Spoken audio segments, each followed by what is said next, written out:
J'avais oublié le verre, c'est quand même très très con. Commencer une séquence en direct en oubliant son verre. Donc c'est pour ça que je suis un peu à la bourre. Aujourd'hui, une brasserie très particulière qui s'appelle la brasserie des Eaux Vives, qui est dans un petit village qui s'appelle Romeray.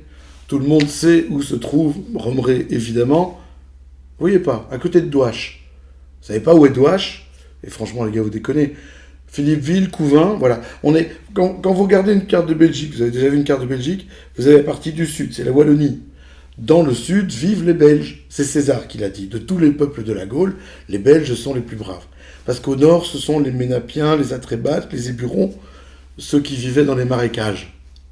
Et si l'eau monte? Non, on ne peut pas dire ça, c'est mal, c'est mal.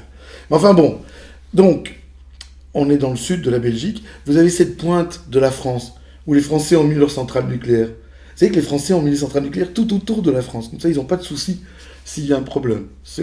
Oui, on va parler de ça non plus. Bref, Brasserie des Eaux Vives.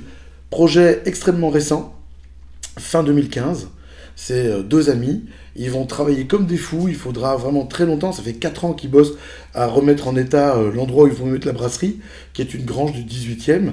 Et là, ils ont fait leur première cuvée qui s'appelle Mademoiselle Bibiche et qui a comme particularité, Mademoiselle Bibiche, d'être, bon, bien entendu, refermentée en bouteille, mais surtout d'être... Ah bah, elle est refermentée en bouteille, elle est refermentée en bouteille. Ça, c'est sûr. Elle est surtout, comme particularité, elle utilise du houblon belge.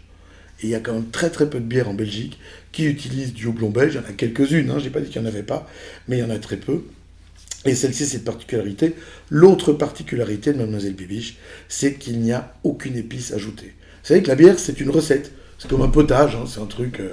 eh bien, on va mettre toute une série de goûts différents dans la recette. Et ici, ils ont décidé, ils ont pris le parti dès le départ de faire une bière dans laquelle on n'ajouterait rien. Juste du malt, du houblon belge, leur eau bien entendu, pas un pet d'épices, rien. Donc on est sur une blonde, refermentée en bouteille, j'en ai foutu partout, voilà, bouteille qui est un peu gerbée. De nouveau, on a une turbidité assez certaine, un nez très léger, assez marqué par le houblon, il y a une petite amertume au nez.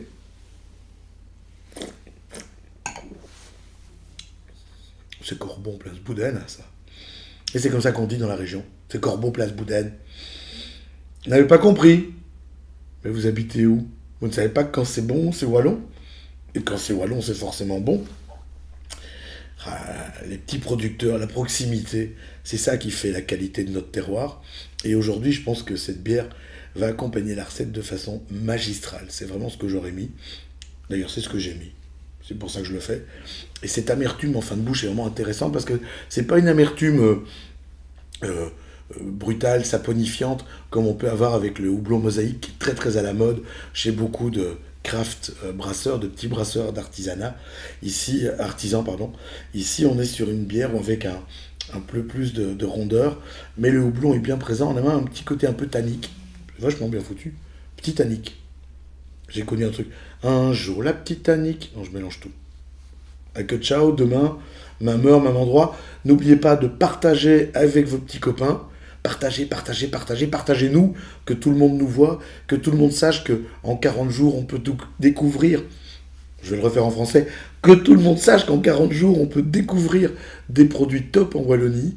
Que la Wallonie, ce n'est pas que des chambres d'hôtes, c'est aussi des chambres d'hôtes, mais c'est aussi des produits, des gens qui font des produits extraordinaires, des choses qui se marient très très bien et des saveurs.